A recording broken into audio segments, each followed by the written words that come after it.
আচ্ছা দেখিল ভাই মো কার ইঞ্জিনটা কাই খালি গরম হই যাউছি তুমি আগটা টেক আগটা দেখিবি আরে বনেটটা টেক ওহো হো ঠিক আচ্ছা গালু ভাই দেখিল মো গাড়িটা কোন খরাপ হই যাউছি তুমি আগটা টেক যাও এ গালু ভাই মোর भी গরম হই যাউছি তুমি আগটা টেক ए गालू भाई मोर भी होउची गरम তুমি না না তুমি পছটা টেক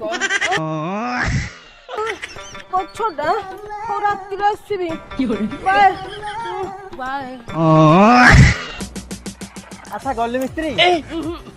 গলু নো গালু মিস্ত্রি আচ্ছা ভাই না কোন হইছি কইলে মোর নুয়া নুয়া বাহাঘর আইছি শ্বশুর ঘর যৌতুকরে গাড়ি ଦେଇଛୁ গাড়িটা ଟିକେ মাইলেজ কম ଦେଖଉଛି ବୋଧେ ଆଉ କିନ୍ତୁ ମଝିରେ ମଝିରେ ଧକ ଧକ ହଉଛି ଦେଖିଥିଲା ଟିକେ ধক ধক হଉଛି আচ্ছা দেখি দেছি আর তোমার পুরো ফাটি যাইছি দেখি হলা ଆମ ତ କଥା ଇଏ କେମିତି ହେଲା ତୁ ତାକୁ ସବୁ କହିଛୁ ଆଉ ତୋ ସହ ତା ସାଥିରେ କଣ ଗୋଟେ ଚକ୍କର ଚାଲିଛି ଆଉ বাজ্য কথা বন্ধ কর ଆଚ୍ଛା ମିସ୍ତ୍ରୀ ତୁ ଫାଟିଛି ବୋଲି କେମିତି ଜାଣିଲ জানলি কো আমি পুরা দেখুছি ଦେଖିଛୁ ଆରେ ମତେ ଆଜି ଯାଏଁ ଦେଖିଲୁନୁ ତାକୁ କେମିତି ଦେଖିଛୁ ତୋର ଖାଇବା ତା ସାଥିରେ କଣ ଚକ୍କର ଚାଲିଛି ସତ କଥା କହ বাজ্য কথা বন্ধ কর মো মুন্ড গরম কর